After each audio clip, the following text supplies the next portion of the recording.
Why do you think the FBI raided your home? In June, U.S. authorities took you off plane to Russia and seized your passport.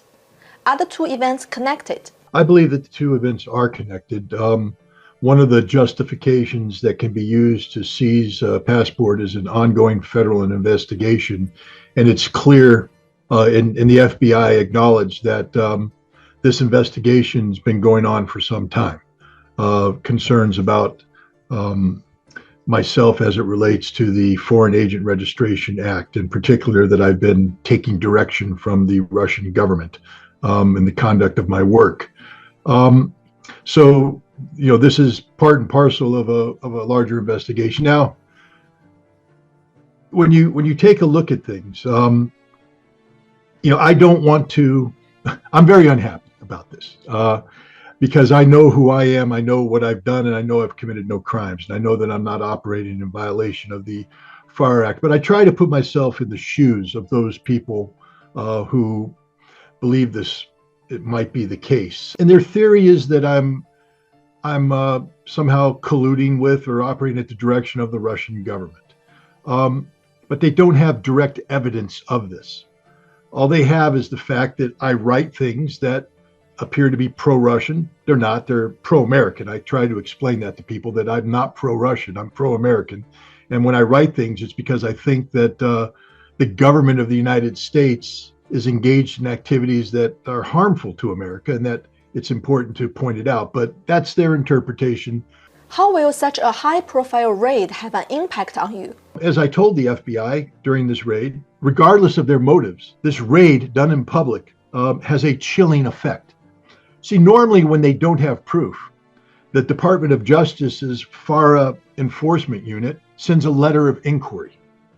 It's a polite letter. They say, hey, you're doing things, and we think they constitute violations of the Foreign Agent Registration Act, and we think you need to register.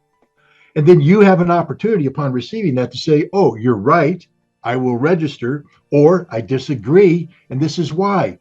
And then you take it to civil litigation.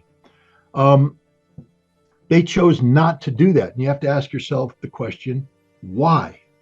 Why would they choose this violent approach? Because it is violent. Even though I'm not dead, my house isn't destroyed, it's violent to have 40 people who are not invited into your house to tear it upside down looking for things that don't exist.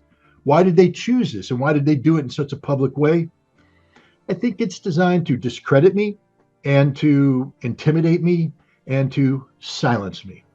But you can't discredit me because I've done nothing wrong. I'm a former Marine, so I don't get intimidated, and I'm not going to be silenced on issues that I feel strongly about, especially issues that I believe impact the United States of America as a whole. You are a prominent critic of the U.S. foreign policy. Why do you think the U.S. authorities are less and less tolerant of criticism?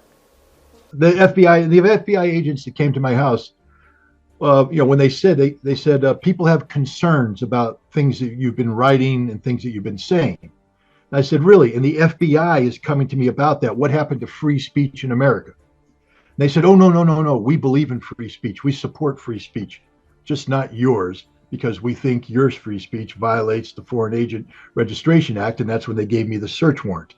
I guess I should be somewhat proud of the fact that they've singled me out. It means that my voice is being heard, that my voice is having an impact. And it's being heard and having an impact at a time when U.S. policy is falling apart because of the very things that I've said about it. And it's dangerous to America. I continue to highlight the fact that the policy that the U.S. government has undertaken in regards to Russia is a policy that leads to a nuclear arms race and the possibility, indeed probability, of a nuclear war that would end life on the planet. That's what motivates me. I don't want us all to die in a nuclear conflict, especially when that conflict can be avoided because the predicate of the issues that are leading us are premised on lies, distortions, misunderstandings. The fact that somebody in the Department of Justice, somebody in the State Department, somebody in the White House sees fit to silence me only means that I'm doing a good job. What would be the worst case scenario for you? It would be a travesty of constitutional justice if the U.S. government were to succeed in making a case out of nothing. But they've done it before. I mean, Julian Assange and others. I mean, the worst case scenario is that they were able to convince a grand jury that they did have a case, and then they would indict me, and then I would have to go to trial.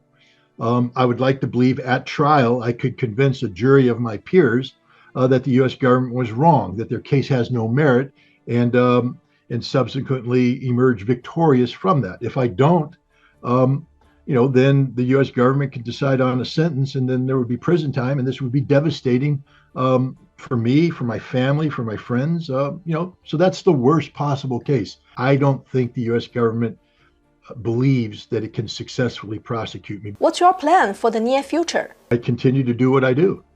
I have not been charged with any crime. So I live my life as I always live my life. Eventually, I'd like to get my passport back so that I can resume my travels, but I don't think that's going to happen until this issue is resolved. Would hope that this particular issue gets resolved very quickly. They have my computers, they have my phones, they know that their theories are bankrupt. We need the ball's in the government's court, the ball's in the FBI's court, the Department of Justice court. Let's see how long. If this is about harassing me, then they'll drag this thing out forever. If this is about justice, this should wrap up fairly certain.